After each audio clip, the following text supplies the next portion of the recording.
Disekap di atas loteng usai dirinya mendapatkan pekerjaan yang diiklankan di Facebook. Bahagia dapat kerja namun ternyata dirinya di wiki-wiki hingga akhirnya tak selamat. Kejadian kisah nyata yang aku ceritakan kali ini terjadi di Sumatera Utara, tepatnya di Deli Serdang. Masalah ini pun jadi viral, para tetangga bahkan tak menyangka ada kejadian ini di lingkungan mereka. Tepatnya kejadian ini terjadi di bulan Agustus 2020. Seorang lelaki bernama Basarudin berusia 28 tahun berasal dari Deli Serdang. Mengaku sudah menikah dengan Yudhista berusia 32 tahun asal Purbalingga. Basarudin sendiri kerap bermain sosial media. Tak lama dirinya melihat iklan pekerjaan. Di iklan itu dibutuhkan 3 orang untuk bekerja di ladang. Hidup dengan serba kekurangan, tak punya pekerjaan dan harus menghidupi sang istri, Baharudin pun tertarik. Hingga akhirnya Basarudin pun melamar, dirinya pun melamar dengan sang istri Yudhista. Iklan yang dipasang di sosial media tersebut adalah bekerja di ladang, tinggal di ladang tersebut dan mendapatkan beberapa fasilitas. Beruntungnya Basarudin berkomentar dan meminta pekerjaan tersebut hingga akhirnya diterima. Di tanggal 21 Oktober ditemani sang istri dengan perjalanan beberapa jam hingga akhirnya sampai ke tempat tujuan. Bertemu dengan seorang lelaki bernama Mauri, pemilik ladang yang membuat status Facebook tersebut. Mauri menjelaskan pekerjaan dan tempat tinggal mereka. Ada sebuah gubuk berloteng tak jauh dari ladang tersebut dan menurut Mauri bisa dipakai untuk tinggal. Usai cocok dengan tawar-menawar harga, Mauri pun menerima Basari dengan sang istri bekerja. 2 minggu kerja di ladang Mauri, Basarudin pun meminta 1 pegawai lagi, yaitu sang adik dari Basarudin bernama Dandi. Saat itu langsung disetujui Mauri, mengingat memang di awal Mauri berencana mencari 3 pegawai. Kini ada 3 pegawai di sana dengan Dandi, adik dari Basarudin. Semula nampaknya baik-baik saja, bahkan mereka nampak betah bekerja di sana. Namun tanpa sepengetahuan pemilik ladang, Basarudin membuat status di sosial media, mencari pegawai baru untuk di ladang itu. Tak lama seorang wanita berkomentar karena perlu pekerjaan bernama Kurnia. Kurnia melamar pekerjaan dan dibalas oleh Basarudin. Basarudin merayu Kurnia, berharap Kurnia mau pekerjaan itu dan Basarudin pun mendapatkan keringanan karena ada pegawai baru. Dengan memberitahukan kalau pekerjaannya tak berat dan gaji yang lumayan. Kurnia saat itu ingin membantu perekonomian keluarga mengingat dirinya pun sudah dewasa, bahkan Kurnia pun sudah tak sekolah lagi. Meminta izin kepada keluarganya untuk bekerja dan diizinkan. Akhirnya dengan travel perjalanan 10 jam, Kurnia pun sampai ke tujuan. Bertemu dengan Basarudin tak lama langsung dibawa ke ladang. Sesampainya di ladang, Kurnia pun dikenalkan kepada Yudhistira, istri dari Basarudin, dan Dandi, adik dari Basarudin. Beberapa hari kerja semua baik-baik saja, pekerjaan Kurnia pun menyemai pupuk. Keberadaan Kurnia pun tak terlihat oleh Pak Mauri. Pak Mauri jalan ke ladang dan Kurnia pun masih disembunyikan oleh Basarudin CS.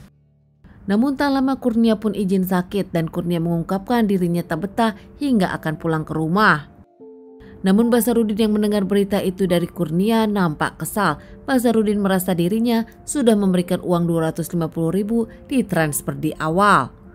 Apalagi kalau kini Kurnia meminta pulang, Basarudin tak punya uang untuk memulangkan ongkos Kurnia. Basarudin saat itu dengan tegas menolak memulangkan Kurnia. Kurnia yang sakit rewel meminta pulang karena tak sanggup bekerja, ingin berhenti bekerja. Kesal dengan paksaan Kurnia, akhirnya Basarudin pun menggeser Kurnia ke atas dengan paksa. Mencurahkan kekesalannya kepada sang istri, Basarudin pun curhat juga kepada Dandi sang adik. Hingga akhirnya ketiganya berencana menyekap Kurnia agar tak banyak bicara, mengambil handphone Kurnia dan mengikat Kurnia di loteng. Saat melakukan penyekapan kepada Kurnia tersebut, Kurnia pun disekap agar tak teriak, tak ketahuan pemilik ladang. Kurnia saat itu tadi mencoba melarikan diri namun ketahuan oleh Basarudin dan mendapatkan beberapa pukulan dari mereka. Bahkan tak lama adik dari Basarudin, Dandi pun melakukan wiki-wiki kepada Kurnia di depan kakaknya sendiri Basarudin. Setelah puas menganiaya bahkan wiki-wiki Kurnia, mereka berdua pun turun ke bawah dan bertindak seperti tak terjadi apa-apa. Saat Basarudin, istrinya dan juga sang adik ngobrol bertiga, tak lama ada tamu datang yaitu Pak Mauri, pemilik ladang dengan sang istri. Saat itu tujuan Pak Mauri sendiri untuk mengantarkan sesuatu barang-barang keperluan ladang. Sadar kalau di bawah ada tamu, Kurnia pun nampak mencoba berteriak dan berisik di atas. Yudhistira yang langsung ke atas menjaga Kurnia, sementara Basarudin dengan Dandi di bawah ngobrol dengan pemilik ladang. Karena Kurnia terus membuat suara yang makin berisik, pemilik ladang sempat bertanya kepada mereka siapa di atas. Namun nampaknya Basarudin menjelaskan, di atas sang istri tengah beres-beres dan jadi berisik. Tak lama Basarudin pun ke atas menyusul sang istri. Karena takut ketahuan oleh pemilik ladang, akhirnya Basarudin pun membuturkan kepala Kurnia agar tak berisik. Hingga beberapa kali membuat Kurnia pingsan dan tak lama Basarudin pun kembali ke bawah. Setelah keperluan selesai, Mauri pemilik ladang dengan sang istri pun pergi meninggalkan gubuk tersebut. Setelah Mauri pergi, ketiganya ke atas lagi mengecek kondisi Kurnia. Bukannya membantu atau membangunkan Kurnia, mereka bertiga malah makin menjadi, melakukan penganiayaan kepada Kurnia hingga akhirnya Kurnia pun tak bernyawa. Mereka nampak kesal kepada Kurnia yang berisik dan takut ketahuan, hingga akhirnya memilih jalan pintas menghabisi Kurnia. Sadar Kurnia sudah tak bernyawa lagi, mereka bertiga pun panik dan lebih memilih kabur dari gubuk tersebut. Mereka bahkan kabur meninggalkan gubuk, meninggalkan Kurnia begitu saja. Sebelum kabur mereka pun mengambil barang-barang berharga, ada mesin air, bahkan beberapa alat berat yang bisa dijual mereka menjadi uang. Beberapa hari kemudian keluarga dari Mauri pun bingung karena ternyata pegawai-pegawai dari Mauri nampak tak terlihat, hingga akhirnya melaporkan kepada pemilik ladang.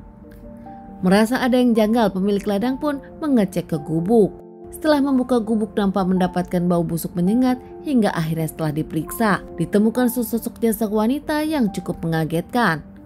Pemilik ladang pun langsung lapor kepada Pak RT dan tak lama lapor kepada pihak yang berwajib. Pihak kepolisian datang ke TKP menyelidiki kasus ini, membawa jasad ke rumah sakit untuk dilakukan otopsi dan identifikasi korban. Pihak yang berwajib pun menjelaskan kalau jasad berpulang karena mendapatkan penganiayaan, bahkan wiki-wiki. Setelah diidentifikasi lewat sidik jari, jasad tersebut adalah Kurnia. Pihak yang berwajib pun langsung melaporkan kepada keluarganya. Sementara pihak kepolisian yang lainnya melakukan pengejaran kepada ketiga pelaku. Berkat kerja keras hingga akhirnya para pelaku pun berhasil diamankan setelah mereka kabur ke Medan. Diamankan tanpa perlawanan, ketiganya dibawa ke kantor polisi dan diadili. Menjalani persidangan, ketiganya pun akhirnya divonis hukuman seumur hidup. Kesedihan keluarga Kurnia tak menyangka Kurnia yang ingin bekerja membantu perekonomian keluarga namun ternyata mendapatkan kisah menyedihkan. Teman-teman, sekian dulu bahasan kasus yang aku bawakan kali ini. Semoga ini bisa dijadikan pelajaran untuk kita dan ditunggu bahasan kasus-kasus selanjutnya.